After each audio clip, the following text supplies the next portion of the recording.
The hearing lasted 11 minutes. Judge Morrison barely looked up from his papers when he signed the order. His pen scratched across the page like a dry leaf skittering across pavement. Margaret watched his hand the way the wedding ring caught the fluorescent light, the slight tremor in his fingers, and thought of all the signatures she had witnessed in 42 years at the circulation desk. Every one of them had meant something. Wills, birth certificates, divorce decrees. A man signing over his fishing cabin to his son before the cancer took him. But this one was just a formality. 3 signatures, and the world they had built for 53 years was no longer theirs. Henry sat beside her with the stillness of a man who had already decided what mattered. His hands rested on his knees, palms open, the way they had rested on the steering wheel of the postal truck for 31 winters. The brass ruler was in his jacket pocket.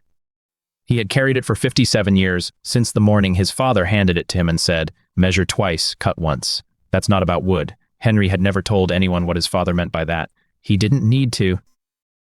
The bailiff said something about scheduling the competency evaluation. Margaret heard the words but couldn't place them in her mind. They floated past like clouds. She was thinking about the logbook instead. The leather-bound volume with the cracked spine, the pages yellowed and soft as old linen, the careful handwriting in blue ink that recorded every book she had ever recommended to a patron. 4,732 recommendations. She had started it in 1967, her first week at the Midland County Public Library, and she had never stopped. The last entry was from 3 weeks ago, The Snow Child by Eowyn Ivey, to a young woman who had lost her mother. The children were in the third row. Diana wore a charcoal suit that cost more than Henry's pension for 3 months. Robert sat with his surgical hands folded, his face a mask of professional concern. Claire had been crying, or at least she had arranged her face to look like she had been crying. She was good at that. She had always been good at that. But the story didn't start there. It started on a Tuesday in October, 6 weeks earlier, when Diana came to the farmhouse with a folder. The farmhouse had stood on 40 acres since 1892, though now only 14 remained. The rest had been sold off piece by piece over the decades afield here, a woodlot there to pay for things that seemed necessary at the time, but the house itself was unchanged. The same porch boards that Henry's grandfather had planed by hand. The same cast iron stove in the kitchen, though it was purely decorative now, a relic that Margaret refused to part with. The same cedar beams in the living room, darkened by a century of wood smoke and candlelight. Henry had been a postman, not a mail carrier, not a letter carrier, but a postman, because that was what they called it when he started in 1963, and he saw no reason to update the terminology. He walked the same route for 31 years, a 12-mile loop through the countryside outside Midland, Michigan. He knew every dog by name, every child by the way they ran to the mailbox, every widow by the way she waited for the pension check on the first of the month. He had delivered wedding invitations and divorce papers, birthday cards and death notices, baby announcements and foreclosure notices. He had learned that the mail never lied, it only told the truth in envelopes. Margaret had been a librarian, not a media specialist, not an information scientist, but a librarian because that was what she had studied for, what she had trained for, what she had loved. She started at the library in 1967, when the card catalog was still wood and the Dewey Decimal System was still taught to children on field trips. She had watched the library change from a place of silence to a place of computers, from a temple of books to a community center. But she never stopped believing that the right book at the right moment could change a life. She had seen it happen. She had recorded every instance in her logbook, because she wanted proof that the work mattered. They met in 1969. Henry came into the library to return a book he had borrowed for his mother, a romance novel by some author he couldn't remember, and Margaret was at the desk. She asked him what he thought of it. He said he hadn't read it, he was just returning it for his mother. She asked him what he liked to read. He said he didn't read much. She handed him a copy of The Old Man and the Sea. "Start with this," she said. "It's short. It's about a man who doesn't give up." He read it in one night. He came back the next day and asked for another. She gave him A River Runs Through It. He came back the next week. She gave him Travels with Charlie. By the time she gave him The Grapes of Wrath, he had stopped coming to the library for books and started coming to see her. They married in 1970. The reception was in the church basement, and the cake was from the bakery downtown, and Margaret's mother cried because she thought her daughter was marrying beneath her. Henry's father was there, the carpenter, the man with the brass ruler, and he shook Henry's hand and said, "Measure twice, cut once." Remember, Henry didn't know what he meant then. He understood later. Uh, the children were born in quick succession. Diana in 1972, Robert in 1974, Claire in 1976. They grew up in the farmhouse on the 14 acres in the long shadow of the century-old oak that stood at the edge of the lawn. They had a good childhood. Margaret made sure of that. She read to them every night, took them to the library every Saturday, taught them that books were doors. Henry taught them to garden, to fix things, to save money for things that mattered. He taught them that a man's word was his bond and that a handshake could be a contract. But something happened as they grew older, something that happened in so many families so gradually that it was almost invisible, like the slow wearing of a stone by water. The children became their own people, and their own people did not include their parents. Diana went to law school. She became a corporate lawyer in Chicago, specializing in mergers and acquisitions. She married a man named Andrew who was also a corporate lawyer, and they had 2 children who went to private schools and knew the names of more countries than they knew the names of their own cousins. Diana called her parents twice a month on Sundays, and the conversations lasted exactly 12 minutes. She never asked about the farmhouse. She never asked about the land. Robert went to medical school. He became a surgeon in Ann Arbor, specializing in orthopedic procedures. He married a woman named Jennifer who was a pediatrician, and they had 3 children who played soccer and hockey and violin. Robert called his parents once a week on Saturdays, and the conversations revolved around his children's accomplishments. He never asked about Henry's arthritis. He never asked about Margaret's hands. Claire stayed closest, geographically and emotionally. She became a real estate agent in Midland, married a man named Dave who owned a plumbing business, and had 1 child, a daughter named Lily, who was the light of Margaret's life. Claire came to the farmhouse every Sunday for dinner. She helped with the garden. She listened to her mother's stories. She seemed to care. But Claire was also the one who noticed things. The way Margaret sometimes forgot a word in the middle of a sentence. The way Henry couldn't always find his glasses, even when they were on his head. The way the mail piled up on the kitchen table unopened. She mentioned it to Diana. Diana mentioned it to Robert. And somewhere in the conversations that followed, the word competency was spoken, and the word power of attorney, and the word farmhouse. Tief. The Tuesday in October was unseasonably warm. The leaves were just beginning to turn, a few red maples scattered among the oaks, and the light had that golden quality that comes only in autumn, when the sun hangs low and the air is thin and clear. Henry was in the garden, pulling the last of the carrots, when Diana's SUV pulled into the driveway. It was a black Mercedes GLS, the kind of vehicle that cost more than the farmhouse had been worth when they bought it. Diana stepped out in her charcoal suit, her heels sinking slightly into the gravel. She had a folder in her hand. Margaret was on the porch, shelling peas into a bowl. She watched her daughter walk up the path, and she felt something tighten in her chest. Not fear, not yet. Something older, something she couldn't name. "Mom," Diana said, "Dad, we need to talk."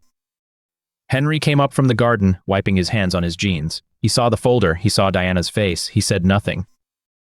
They sat in the kitchen, at the table where they had eaten every meal for 53 years. The table was oak, scarred and stained, with a crack running through the middle where the wood had split one winter and Henry had fixed it with a brass plate. Margaret put the kettle on. Old habits. Diana opened the folder. "We're worried about you," she said. "All of us. Claire, Robert, me. We think you need help." "What kind of help?" Henry asked. His voice was flat, not angry, just flat. "Help with the house. Help with the finances. Help with," Diana hesitated. "Help with memory issues." Margaret stopped mid-motion, the kettle suspended over the cup. "Memory issues?" "The stove," Diana said. "Last week you left the stove on all night. Claire told me." "It was one time," Margaret said. "I was distracted." "And the mail," Diana continued. "There are 3 months of bills on the kitchen table, unopened."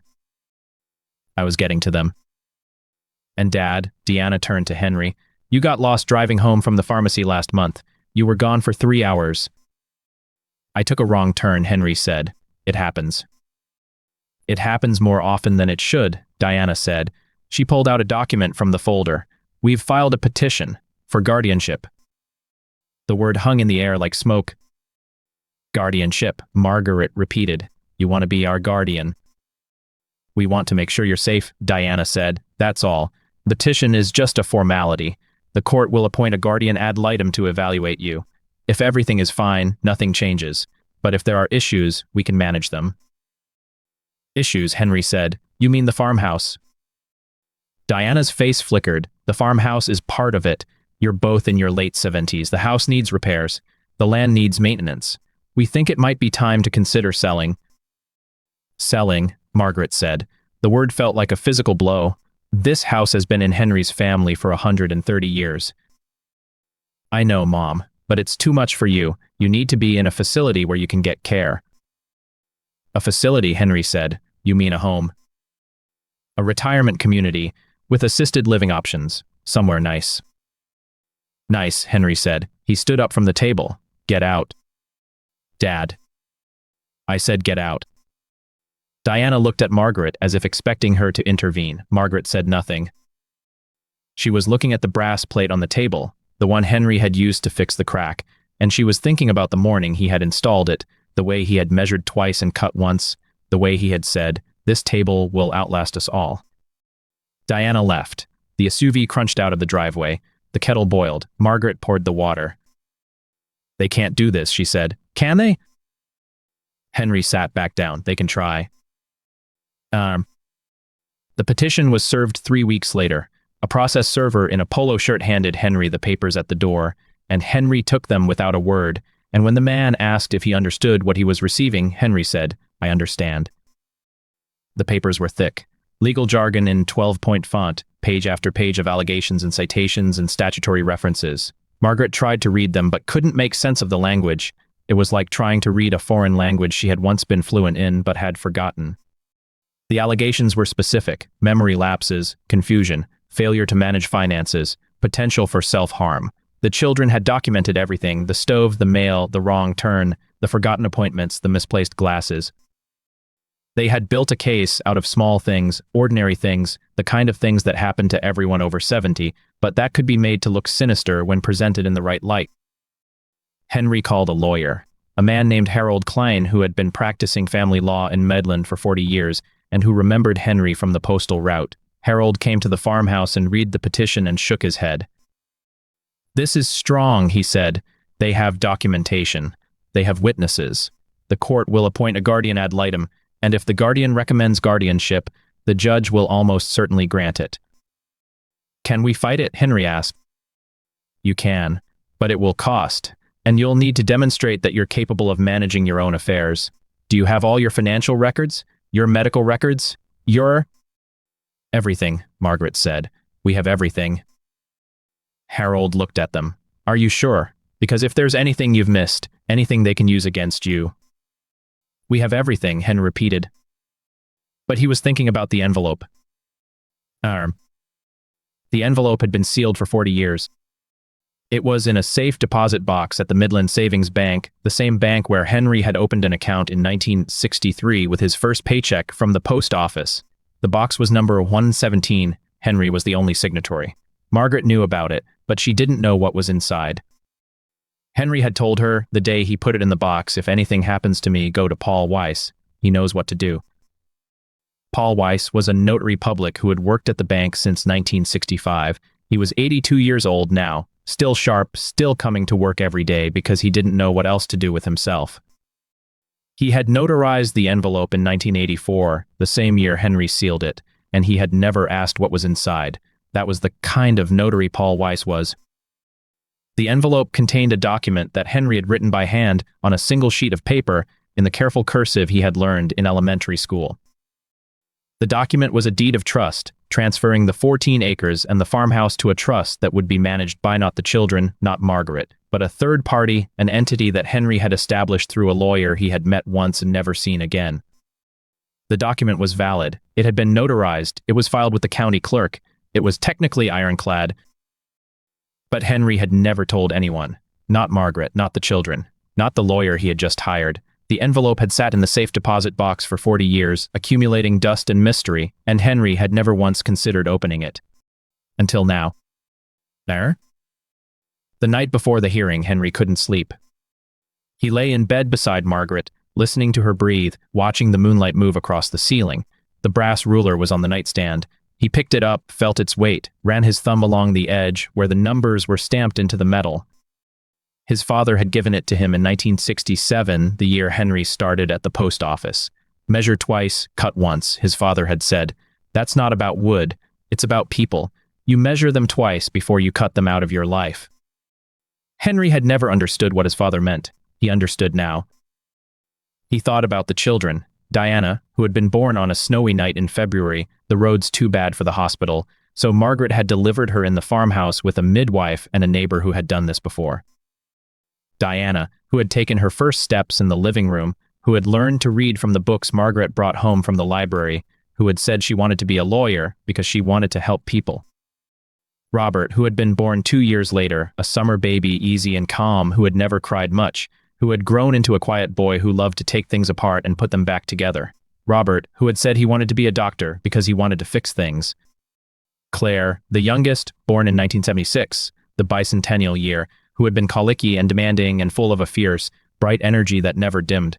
Claire, who had said she wanted to be a real estate agent because she wanted to help people find homes. They had all been good children, they had all been loved, and now they were trying to take everything. Henry set the ruler down. He closed his eyes. He didn't sleep. The hearing was held in the Midland County Courthouse, a building that had been standing since 1885. The courtroom was paneled in dark wood, and the windows were tall and arched, and the light that came through them was the same golden light that had come through them for 139 years. Margaret sat beside Henry at the defendant's table. Their lawyer, Harold Klein, sat on the other side. The children sat on the plaintiff's side with their own lawyer, a woman named Sarah Chen who specialized in elder law. Judge Morrison presided. He was a thin man with thin hair and a thin mustache, and he looked like he had been presiding over hearings for so long that nothing surprised him anymore. He read the petition. He looked at the children. He looked at Henry and Margaret.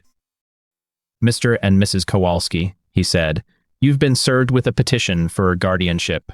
Do you understand the nature of these proceedings?" "Yes, Your Honor," Henry said. "And do you have any objection to the appointment of a guardian ad litem to evaluate your condition?" "No, Your Honor." "Very well. I will appoint Dr. Elizabeth Torres to conduct an evaluation. She will interview you, review your medical records, and make a recommendation to this court. The evaluation will take place within 30 days. In the meantime, I am ordering that petitioners have temporary authority over the financial affairs of the respondents, pending the outcome of the evaluation." "Your Honor," Harold Klein said, standing, "my clients are capable of managing their own affairs. They have done so for 53 years. There is no evidence of incapacity that would justify this intrusion." "Mr. Klein," the judge said, "I have before me a petition supported by detailed documentation of memory lapses, confusion, and failure to manage basic household tasks. I am not making a final determination. I am taking a precautionary measure. If your clients are as capable as you say, the evaluation will confirm that, and the temporary authority will be dissolved." "And the farmhouse?" Harold asked. "The petitioners have already listed it with a real estate agent." Judge Morrison looked at Diana. "Is that true?" "It's a precautionary measure, Your Honor," Diana said. "We want to be prepared." "Prepared," Margaret said. The word came out before she could stop it. "You want to be prepared to sell our home." "Mrs. Kowalski," the judge said, "please refrain from speaking unless addressed directly." But Margaret had already said what she needed to say. The word hung in the air. Prepared. Everyone in the courtroom knew what it meant. The judge signed the order. The hearing ended. Henry and Margaret walked out of the courtroom, past their children, past the lawyer, past the bailiff, and into the October sunlight. Henry's hand was in his pocket, wrapped around the brass ruler. Margaret's purse contained the logbook. They had nothing else. And the weeks that followed were a blur of indignities. Dr. Elizabeth Torres came to the farmhouse 3 times. She was a kind woman in her 50s with gray-streaked hair and gentle eyes. She asked questions. She administered tests. She watched them cook, clean, balance the checkbook. She asked Margaret about the logbook. She asked Henry about the brass ruler. She seemed to understand that these objects mattered, though she didn't say why. The children, meanwhile, had taken control of the finances. Diana had access to the bank accounts. Robert had power of attorney for medical decisions. Claire had listed the farmhouse with an agent and had already scheduled showings.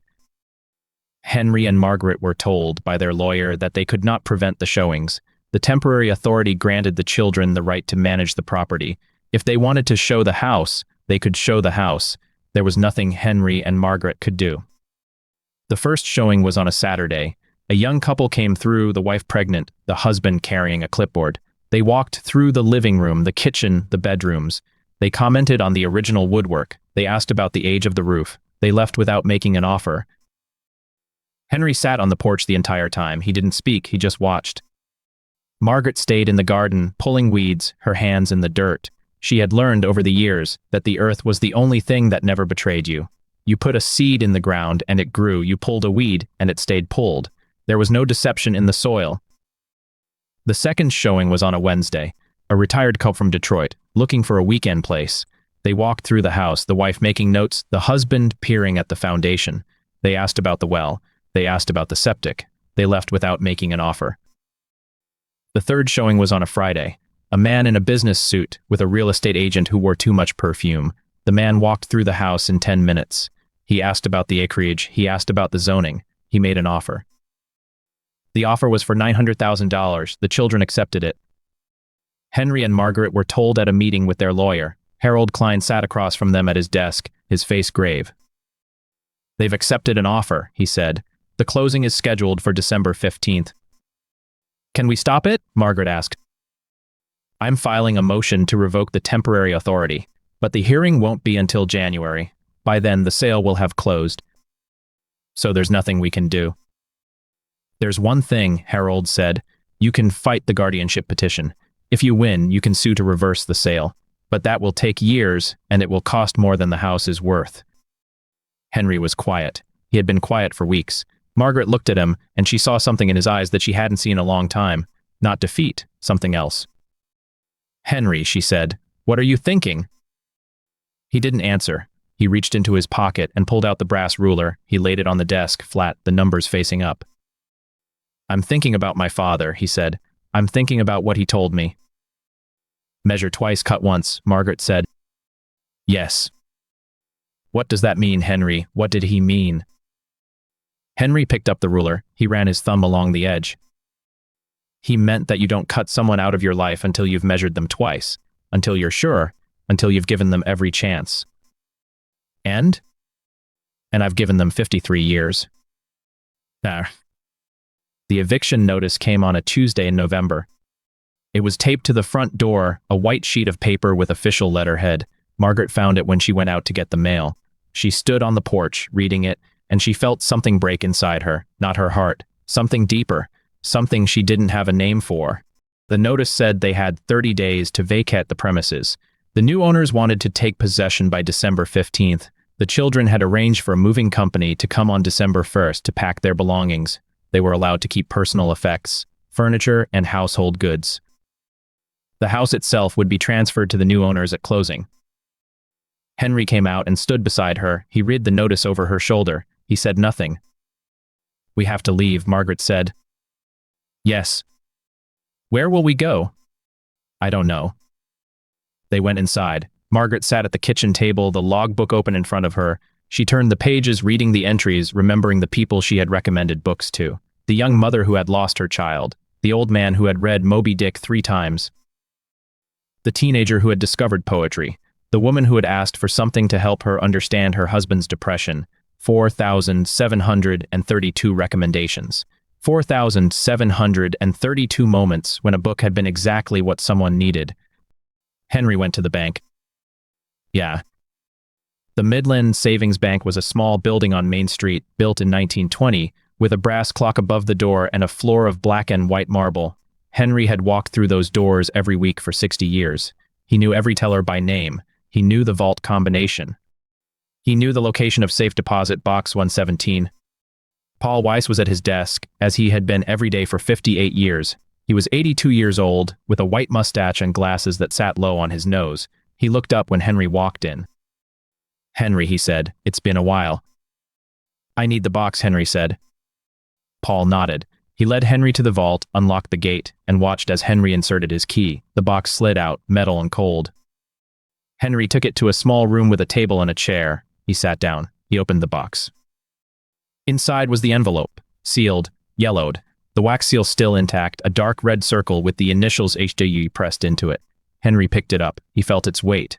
He thought about the day he had sealed it 40 years ago, the day he had walked into this bank and asked Paul to notarize it. He had been 40 years old then. The children were teenagers. Diana was in high school, Robert in middle school, Claire in elementary school. They were good kids. They were still good kids. But Henry had seen something even then. He had seen the way they looked at the farmhouse. He had seen the way they talked about the land. He had seen the seeds of what they would become. He had not known then that those seeds would grow into this. He had hoped they would grow into something else. But he had prepared for the possibility. He broke the seal. Inside was a single sheet of paper, folded in thirds. He unfolded it. The handwriting was his own, careful and precise, the letters formed with the same attention he had given to every address on every letter he had delivered for 31 years. The document was a deed of trust. It transferred the 14 acres and the farmhouse to a trust, with Henry and Margaret as beneficiaries for life. Upon their deaths, the property would be transferred to not the children, but to a nonprofit organization that Henry had established in 1984. The Midland County Land Trust, an organization dedicated to preserving farmland and open space. The deed had been filed with the county clerk in 1984. It was a matter of public record. The children's lawyer had never checked. The children had never thought to check. Henry read the document 3 times. He folded it carefully. He put it back in the envelope. He walked out of the bank and drove home. Margaret was still at the kitchen table when he walked in. She looked up, and she saw something in his face that she hadn't seen in weeks. Not hope. Something quieter. Something like peace. "Henry," she said, "what happened?" He sat down across from her. He put the envelope on the table.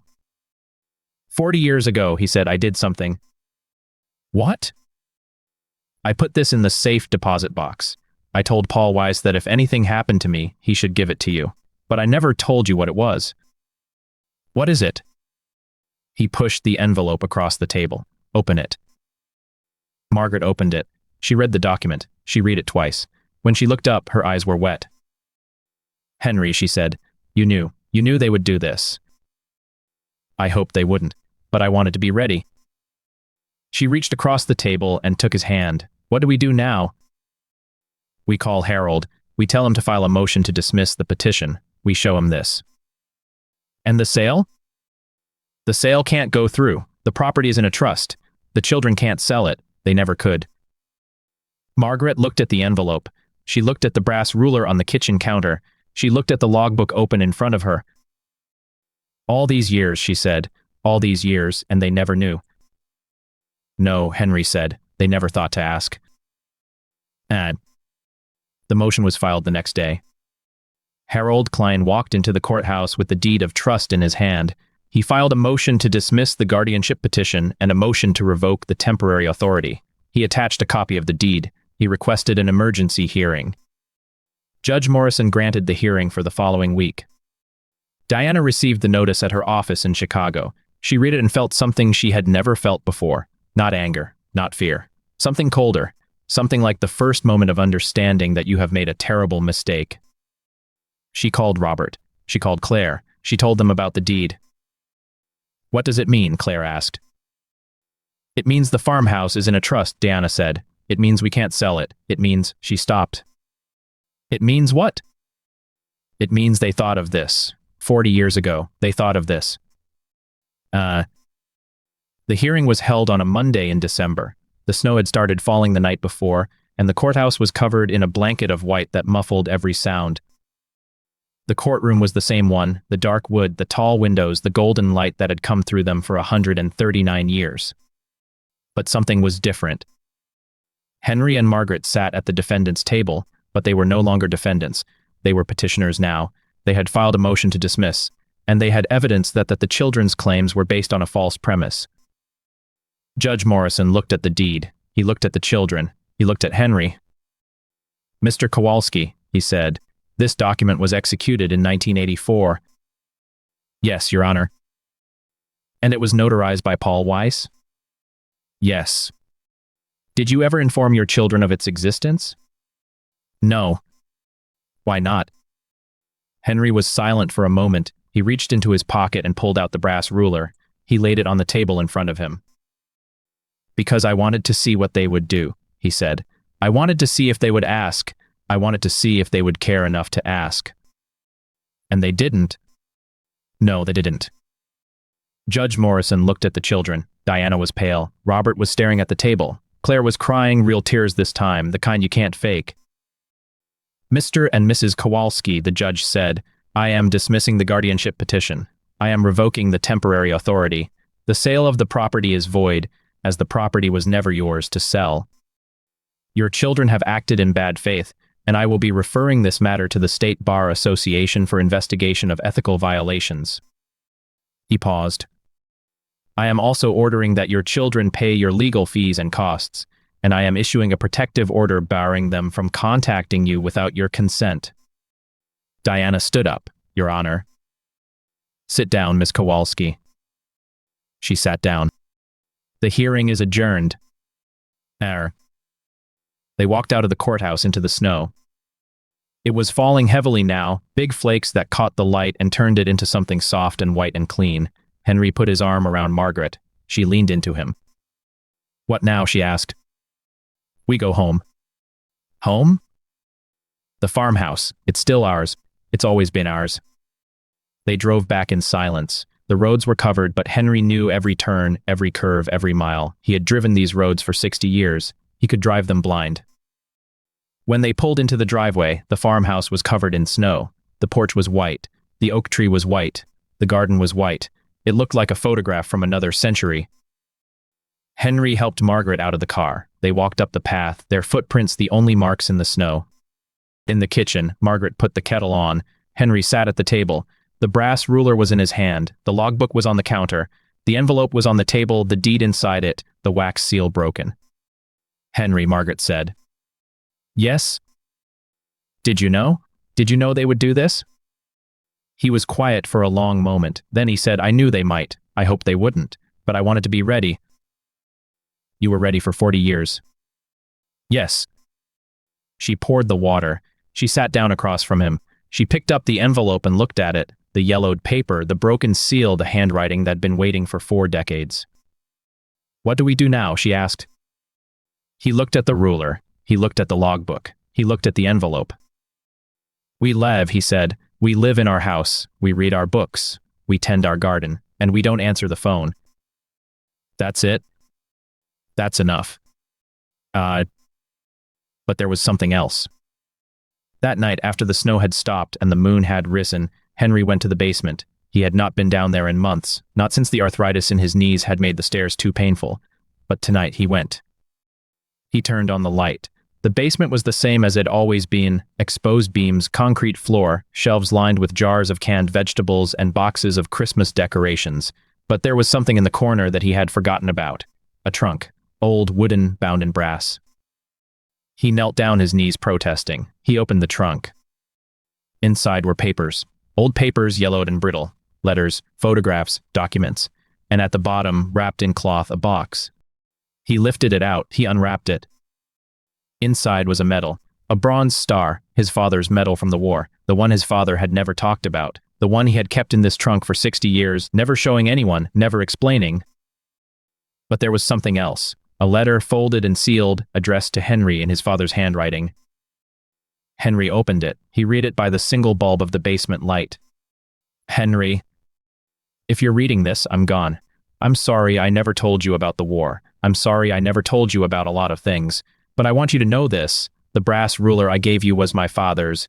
He gave it to me before he left for France in 1917. He didn't come back, but the ruler did. It came back in his belongings in a box, with a letter that said he had used it to measure the wood for the crosses he built for his friends who died. Measure twice, cut once. That's what he told me. I never understood it until I held that ruler in my hands. It means you have to be sure, you have to be certain. Because once you cut, you can't uncut. Once you say goodbye, you can't unsay it. I'm saying goodbye now. I'm sorry it took me so long. I love you, son. Henry sat in the basement for a long time, the letter in his hands, the medal in the box beside him. He thought about his father. He thought about the ruler. He thought about the 40 years he had spent waiting for the moment when he would need to measure twice. He had measured, he had cut. And now he had to live with what he had done. Margaret found him there, an hour later, still sitting on the floor of the basement, the letter in his hands. She came down the stairs slowly, holding onto the railing, and when she saw him, she didn't say anything. She just sat down beside him and took his hand. "What is it?" she asked. "A letter from my father." "Your father? The one who died when you were 20? "Yes." "What does it say?" He handed it to her. She read it by the light of the single bulb. When she finished, she looked at him, and her eyes were wet. "Henry," she said. "I never knew," he said. "I never knew he wrote this." "Why didn't he give it to you?" "I don't know. Maybe he forgot. Maybe he wanted me to find it later. Maybe he stopped. Maybe he wanted me to find it when I needed it." "And did you need it?" He looked at the letter. He looked at the ruler. He looked at his wife, sitting beside him in the cold basement of the house that had been in his family for 130 years. "Yes," he said, "I think I did." They went upstairs. The house was quiet. The snow had stopped, and the moon was bright through the windows, casting shadows across the floor. Henry folded the letter carefully and placed it back in the trunk beside the metal. He closed the lid, the brass clasps clicking into place like a final punctuation mark. That night, he did not sleep. He lay beside Margaret, staring at the ceiling, the letter's words repeating in his mind. Measure twice, cut once. He had measured, he had cut, but the cut was still bleeding. 3 weeks passed. The snow melted, then fell again. Henry went through the motions: coffee in the morning, a walk to the post office, dinner at 6. Margaret watched him with quiet concern, but she did not push. She knew he was waiting for something, though neither of them knew what. It came on a Tuesday afternoon in February, a knock at the door. Henry opened it to find a man he did not recognize, mid-50s, expensive coat, eyes that shifted like a cornered animal's. Behind him, a black car idled in the driveway, exhaust pluming into the cold air. "Henry Burke," the man said. "Yes." "My name is Daniel Cross. I was Leo's brother." Henry felt the air leave the room. Leo, the name he had not spoken aloud in 40 years, the name that lived in the basement of his memory, in the same trunk as his father's medal. "Leo," Henry repeated. "He's dead," Daniel said flatly. 3 days ago, heart attack. He was alone." Henry did not know what to feel. Relief? Sorrow? Nothing at all? "Why are you here?" he asked. "Because he left something for you, and I need something from you." Daniel reached into his coat and pulled out a small leather pouch tied with a string. He held it out. Henry did not take it. "What is it?" "Open it." Henry took the pouch. It was heavier than it looked. He untied the string and tipped the contents into his palm. A key, brass, old, tarnished. "He told me to give it to you," Daniel said, "before he died. He said you'd know what it was for." Henry stared at the key. He did not know, but his hand trembled. "And the thing you need from me?" Henry asked. Daniel's face hardened. "I need you to tell me what he did to you, to your family." The words hung in the cold air. Henry looked past Daniel, at the black car, at the leafless trees lining the street, at the gray sky that promised more snow. "Why?" Henry said. "Because I'm his executor. Because there's a will. Because my brother spent his last years in a fog of guilt, and I have a right to know why. The house, the money, it's all tied up in something I don't understand. And I have a daughter who wants to know what kind of man her uncle was." Henry looked down at the key in his palm. He thought of the ruler. He thought of his father's letter. Measure twice, cut once. "Come inside," he said. They sat in the living room. Margaret brought tea. Daniel took it without thanks, his eyes never leaving Henry. Henry told him everything. He told him about the summer of 1965, when he and Leo were partners in a small construction business. He told him about the contract with the city, the one that would have saved them, the one that Leo sabotaged. He told him about the forged signatures, the stolen funds, the bank foreclosure that took Henry's house, his savings, his future. He told him about the trial, the lies, the way Leo had walked free while Henry had carried the debt of a crime he did not commit. He told him about the 40 years of rebuilding, the marriage that nearly didn't happen, the children who grew up in a house that smelled of fear, the nights he had lain awake, wondering if he would ever be whole. He told him about the ruler. When he finished, Daniel was silent for a long time. Then he stood up and walked to the window, his back to Henry. "I didn't know," Daniel said. "I knew he was troubled. I knew he had a past. But I didn't know this." "No one did," Henry said. Daniel turned. His face was pale, his eyes red. "He left you something else. something he wanted you to have, but I wasn't going to give it to you until I knew. Knew what? Whether you deserved it. Henry felt a flash of anger, then a strange calm. I didn't ask for anything. No, you didn't. Daniel reached into his coat again and pulled out an envelope, thick and sealed with wax. This came with the key. He said to give it to you after you told me the truth. Henry took the envelope. He broke the seal. Inside was a letter, handwritten, and a photograph. The photograph showed a man and a woman in front of a small house. The man was Leo, younger, thinner, his face lined with something Henry recognized as regret. The woman was unknown to him. In Leo's arms was a child, a girl of about 3, with dark hair and a serious expression. Henry unfolded the letter. Henry, if you're reading this, I'm dead. And you know what I did? You've carried it for 40 years. I've carried it too, but I carried it wrong. I carried it like a weight I could put down any time. But I never did. I never could. The money I stole, I invested it. I built a company. I made a fortune. And I spent every day knowing it was built on your ruin. The key is to a safe deposit box. In it is everything, accounts, deeds, stocks, all of it. It's worth about $3 million. It should have been yours 40 years ago. It's yours now. I don't expect you to forgive me. I don't expect you to understand. But I wanted you to have the rest of your life, Henry. I wanted you to have what I took. The woman in the picture is my daughter. Her name is Lily. She's 37 now. She doesn't know what I did. She thinks I was a good man. I want her to keep thinking that.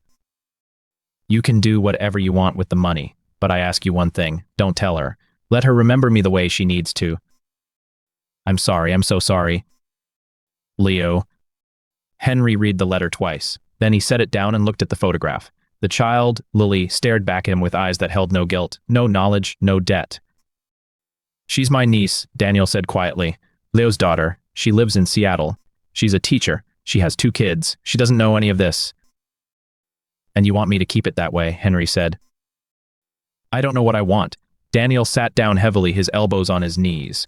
I want justice, but I also want my niece to have a father she can mourn without shame.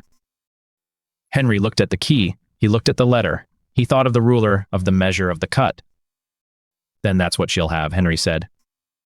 The safe deposit box was in a bank downtown. Henry went alone. Margaret waited in the car.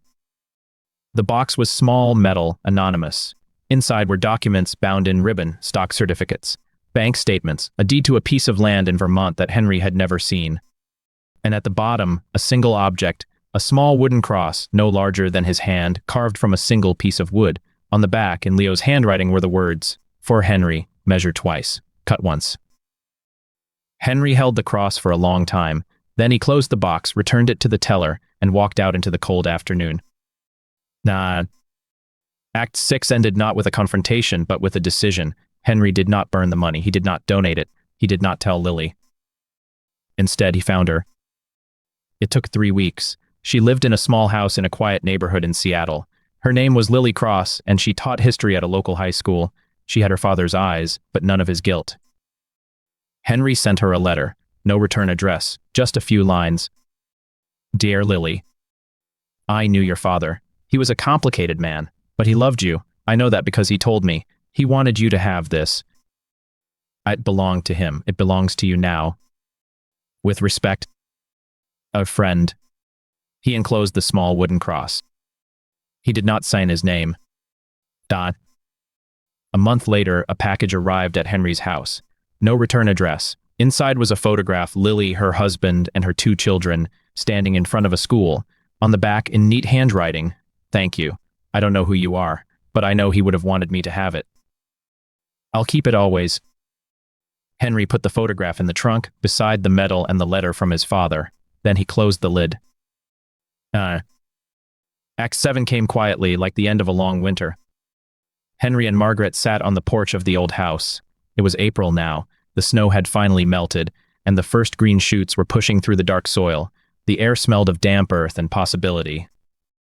Margaret was knitting. Henry was holding the ruler. "What are you going to do with the money?" Margaret asked. "I don't know yet. You could retire, travel, see the places you always talked about." "I could. But you won't." He smiled, a small, tired smile. "No, I won't." "What then?"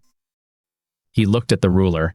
He looked at the yard, at the house, at the street where he had lived for 60 years. I think I want to build something. Build what? A bench. For the park. A nice one. With a plaque. Margaret stopped knitting. A plaque? For who? For Leo. She stared at him. Henry, he ruined your life. I know. He stole from you. He lied. He made you suffer for 40 years. I know. And you want to honor him? Henry ran his thumb along the edge of the ruler. The brass was warm, worn smooth by decades of use. No, I want to remember him. There's a difference. Margaret was quiet. Then she set down her knitting and took his hand. You're a better man than I am. I'm not better. I'm just tired. I'm tired of carrying it. She squeezed his hand, then let it go. He did. The bench was installed in early May. It was made of cedar with a simple brass plaque that read, "In memory of Leo Cross, he was loved." Henry did not attend the dedication. He did not need to. He knew the bench was there. He knew that someday someone would sit on it and wonder who Leo Cross was, and they would never know the full story, and that was as it should be. That night, Henry and Margaret sat on their own porch. The sun was setting, painting the sky in shades of orange and pink. A bird sang somewhere in the distance. Do you think he's at peace? Margaret asked. Who? Your father, Leo, all of them. Henry thought about it. I don't know. I think peace is something you have to find for yourself. And have you found it? He looked at the ruler in his hands. He thought of the letters, the medal, the cross. He thought of the 40 years of anger and the long road back to this moment. I'm getting there, he said. Margaret leaned her head on his shoulder. They sat in silence as the light faded. The next morning, Henry found a small envelope on the front porch. No stamp, no return address. He opened it. Inside was a single sheet of paper, typewritten. Henry. I know what my father did. I found the letters after he died. I know about the money. I know about the trial. I know about you. I don't know what to do with this knowledge. I don't know how to feel. I loved him. I still love him. But I also hate what he did. I found the bench. I sat on it. I cried. I don't know if I can forgive him. I don't know if I can forgive myself for not knowing. But I want to thank you for not telling me, for letting me have the father I needed. I don't know if I'll ever meet you. I don't know if I want to. But I want you to know that I'm sorry for what he did, for what you suffered. I hope you find peace. Lily. Henry read the letter 3 times. Then he folded it and placed it in the trunk, beside the photograph of her family. Later that day, he took the ruler and walked to the park. He sat on the bench that bore Leo's name. He looked at the plaque, at the brass letters, at the way the sunlight caught the metal. He stayed there for an hour. Then he stood up, tucked the ruler into his coat, and walked home. That evening, Henry and Margaret ate dinner in silence. The windows were open, and the sound of crickets filled the room. Afterward, he washed the dishes while she read in the living room. He dried his hands and walked to the basement. He opened the trunk one last time. He took out his father's medal. He took out the letter. He took out the photograph of Lily's family. He took out the key to a safe deposit box he no longer needed. And at the bottom, wrapped in cloth, the small wooden cross. He held it for a moment. Then he closed the trunk, locked it, and left it in the corner where it had sat for 60 years. He did not take the ruler out. The next day, Henry found the ruler on the kitchen table. Margaret had placed it there, next to his coffee cup without a word. He picked it up. The brass was warm. He slipped it into his pocket. Henry lives, Margaret lives, the house stands, the trunk waits. And somewhere, in a quiet park, a bench holds the memory of a man who was loved, and a man who failed, and a man who tried, in the end, to measure twice. The ruler stays in Henry's pocket. He takes it everywhere. He does not use it. He does not need to. He just likes knowing it is there. One evening, late in the summer, Henry and Margaret sit on the porch. The air is warm and thick with the smell of honeysuckle. The stars are beginning to appear. Margaret is knitting. Henry is holding the ruler. Do you ever wonder, she says, what would have happened if you had never gone into the basement? Every day, he says. And what do you think? He turns the ruler over in his hands. The brass is warm from his skin. I think I would have found it eventually. Some things you can't avoid. Like what? Like the truth. He pauses. Like forgiveness. She looks at him. Have you forgiven him? He does not answer right away. He looks at the sky, at the first stars, at the dark shapes of the trees against the twilight. I'm working on it, he says. She nods. She understands. They sit in silence, two old people on a porch, in a house that has stood for 130 years, in a town that has seen them through everything. The ruler rests in Henry's hand. It measures nothing. It measures everything.